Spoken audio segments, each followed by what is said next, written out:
Ma'am, प्रधानमंत्री मोदी 28 मार्च को जेवर एयरपोर्ट पे एक प्रोग्राम में शामिल हो रहे हैं। 29 तारीख को समाजवादी पार्टी के राष्ट्रीय अध्यक्ष अखिलेश यादव जी कैंपेन करें। बीजेपी आरोप लगा रही है कि अब तक पश्चिम में उत्तर प्रदेश अखिलेश जी दूर रहते थे, अब कहीं ना कहीं उनको लग रहा है कि पश्चिमी उत्तर प्रदेश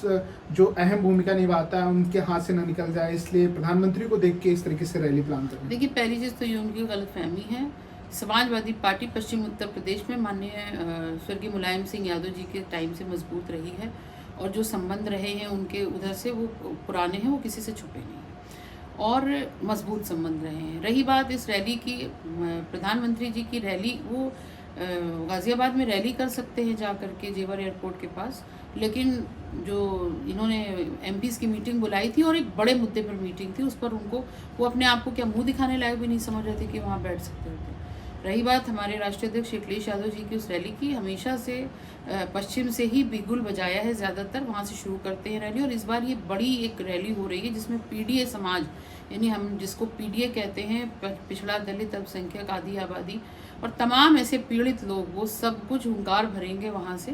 कि अब हम न्याय की लड़ाई समाजवादी पार्टी के साथ लड़ेंगे। मैम, पश्चिम बंगाल के चुनाव को लेकर जिस तरीके से राजनीति देखी जा रही है, बीजेपी आरोप लगा रही है टीएमसी पे और गठबंधन पे, हिंदू मुस्लिम की राजनीति करने की कोशिश की जा रही है, विपक्ष इसे किस तरीके से देखता है? देखिए, टीएमसी को खींचने से पहले भारतीय जनता पार्टी को ये बात सोचना चाहिए कि वो ही हिंदू मुस्लिम बेस का अगर सबसे बड़ा आधार किसी के पास है तो वो भारतीय जनता पार्टी के पास है और वो कोई मौका छोड़ती नहीं है। पश्चिम बंगाल में खासकर मैंने देखा, पिछले बार जब चुनाव हुआ था उस वक्त में भी बहुत ज़्यादा वहाँ पे सांप्रदायिक तनाव बढ़ाने की कोशिश की गई थी और किस तरीके से ममता दीदी को पैर में उनके फ्रैक्चर भी आया था, किसी ने पैर में कुछ मार दिया था, फुटबॉल वगैरह या कुछ पता नहीं क्या चीज़ थी, बहरहाल उनको ज़ख्मी करने की कोशिश की। असल में होता है क्या है कि जब कोई वहाँ का जननायक हो, यानी कि अब ममता बनर्जी को वहाँ का जननायक माना जा रहा है, तो अब उनको अगर आप चोटिल करेंगे तो आक्रोश लोगों में पैदा होगा। जब आक्रोश पैदा होगा तो वहाँ पे हिंसा होगी, उस हिंसा को बढ़ाने का काम भारतीय जनता पार्टी करती है। तो इस वक्त के चुनाव के माहौल में मुझे लगता है कि